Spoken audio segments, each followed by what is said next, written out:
Traders, FX Pip Collector here. Today is Thursday, July 18th, and I'm going to be analyzing the US dollar yen, starting on the monthly, working my way down to the 1 hour time frame for the full top-down analysis. So on the US dollar yen, I still am looking at this as one big 1, 2, 3, 4, and we're most likely in a wave 5. But even the wave 5 has a 1, 2, 3, 4, 5 shape. So if it does make a nice impulsive move down, makes a break of structure, it probably really is going to be the end of a wave 5 of 5. If it doesn't break to the downside, then it may actually just keep on going up. Going down to the weekly time frame, definitely starting a pretty big move to the downside.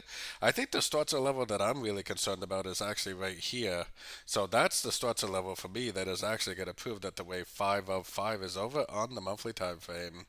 So going down to the daily time frame, I got my Fibonacci retracement just on this last push up right here, but this move down to me definitely looks like a trend. Last structure level is way up here, so I'm definitely still primarily looking for shorts on sort of time frames.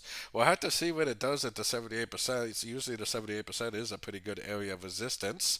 If it does, decide to make like a significant higher low, or if it decides to go up and break structure, I would definitely stop looking for shorts and start looking for longs again.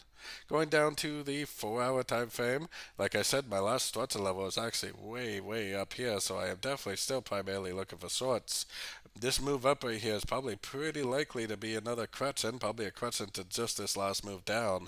So if you do see that 1, 2, 3 ABC shape to the upside, then a nice impulsive engulfing move to the downside, I would definitely go short again for the continuation of the downtrend.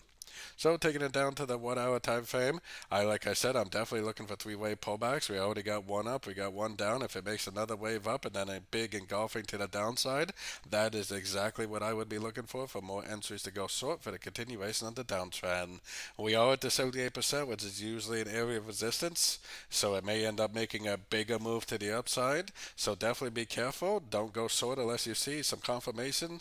A big engulfing move with a break of structure to the downside is preferably what I would like to see for my next entry to go short. So don't forget to join my free Discord channel, which is linked down here in the corner. And as always, thank you and happy trading.